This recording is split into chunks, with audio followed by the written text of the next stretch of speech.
If you die before me, I'm going to take this shirt off and drape it in your casket among the other paraphernalia, guitar picks, probably a mic.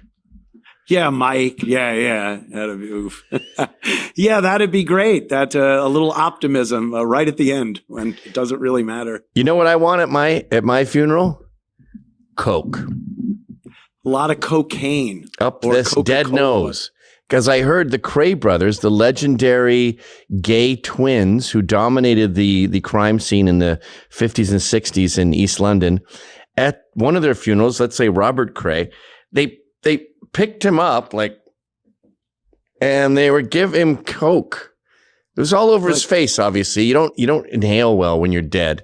And there were strippers rubbing their tits in his face, even though he's gay. And that's what I want.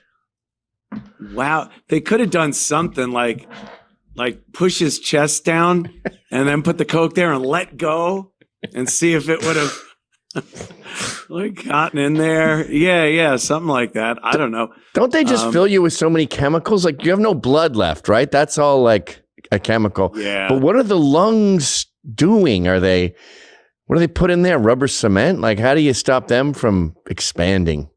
Yeah, I think once they embalm you, all that fluid goes into all of your arteries and veins, and that just becomes part of the muscle absorbs it and the lungs absorb it, so it's all preserved, I guess.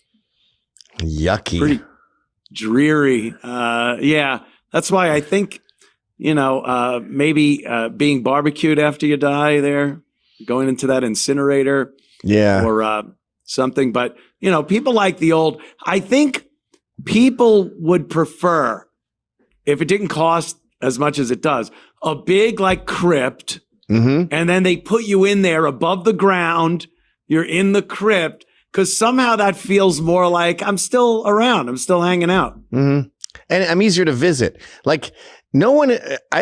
I've never visited my grandmother's grave. I don't think anyone has. You visit your mother and your father's grave maybe a little bit after they die, but then you peace out. And I know this because you go to cemeteries and the letters are gone.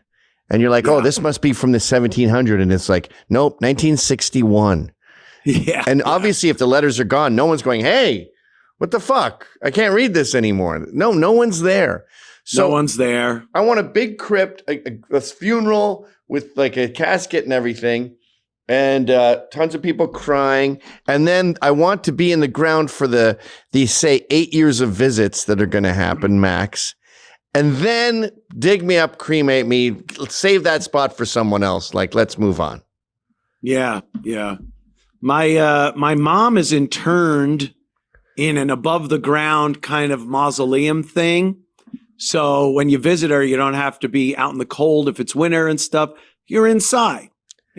So that's kind of nice. But with all due respect, who visits her? She's dead. It's not like is Dawn or is Joe there taking his daughter there? I mean, taking the old flowers out, putting the new ones in.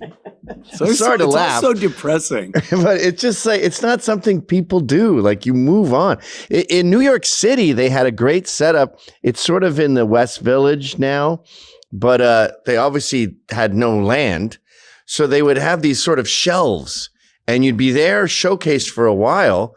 And then you just become bones and they would take you out and throw you in a pile and put a new guy in. So you'd only have a grave for 10 years. That seems reasonable. Right. People are going to kind of be like, we don't have to visit anymore. Yeah. Like Jimi Hendrix is one thing. Bill the Butcher still has his grave there in Greenwood, I think it's called, in Brooklyn. But the rest of us. I heard they did something once. It was a housing development and it was over a graveyard. They just moved the tombstones.